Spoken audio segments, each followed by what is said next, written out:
بسم اللہ الرحمن الرحیم۔ السلام علیکم ویورز، آج میں آپ کو حضرت ابراہیم علیہ السلام کی زندگی کے واقعات تفصیل کے ساتھ بتاؤں گی۔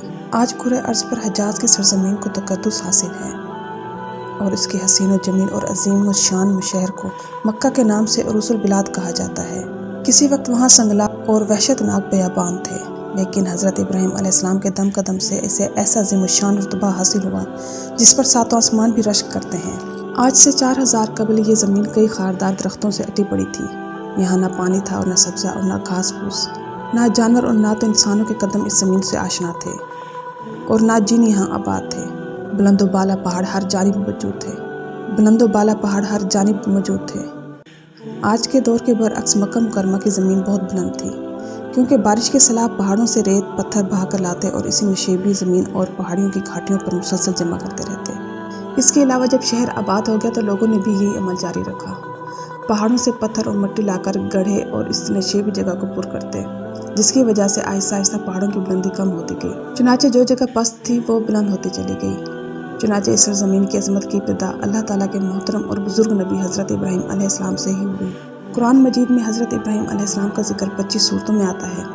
حضرت ابراہیم علیہ السلام کی زندگی کے حالات شروع کرنے سے پہلے ان کا نسب نامہ پیش کیا جاتا ہے۔ حضرت ابراہیم علیہ السلام کا نسب نامہ توریت میں اس طرح لکھا گیا ہے: ابراہیم بن تارخ بن ناہور بن سروج بن رعو بن فالج بن عابر بن شالح بن اسفکشاد بن سام بن نوح علیہ السلام۔ قرآن مجید نے ان کے والد کا نام آزر بتایا ہے۔ قرآن مجید میں ارشاد ہے: وہ وقت یاد کرو جب ابراہیم نے اپنے باپ آزر سے کہا، کیا تو بتوں کو خدا بناتا ہے؟ توریت میں باپ کا نام تارخ جبکہ قرآن مجید میں باپ کا نام آزر لکھا ہوا ہے۔ چنانچہ علماء اور مفسرین نے اس مسئلے کی تحقیق میں 2 رائے اختیار کی ہیں۔ ایک رائے یہ ہے کہ یہ دونوں نام ایک ہی شخصیت کے ہیں، تارخ اسمی نام ہے اور آزر وصفی نام ہے، اور بعض علماء کہتے ہیں کہ آزر عبرانی زبان میں محب صنم کو کہتے ہیں، اور تارخ میں بت تراشی اور بت پرستی دونوں صورتیں موجود تھیں، اس لیے آزر کے لقب سے مشہور ہوا۔ قرآن مجید نے اسی مشہور وصفی علم کو بیان کیا ہے۔ ایک مشہور قول یہ بھی ہے کہ حضرت ابراہیم علیہ السلام کے والد کا نام تارخ اور چچا کا نام آزر تھا، اور کیونکہ آزر ہی نے ان کی تربیت کی تھی اور اولاد کی طرح انہیں پالا تھا، اس لیے قرآن مجید میں انہیں آزر کہا گیا ہے۔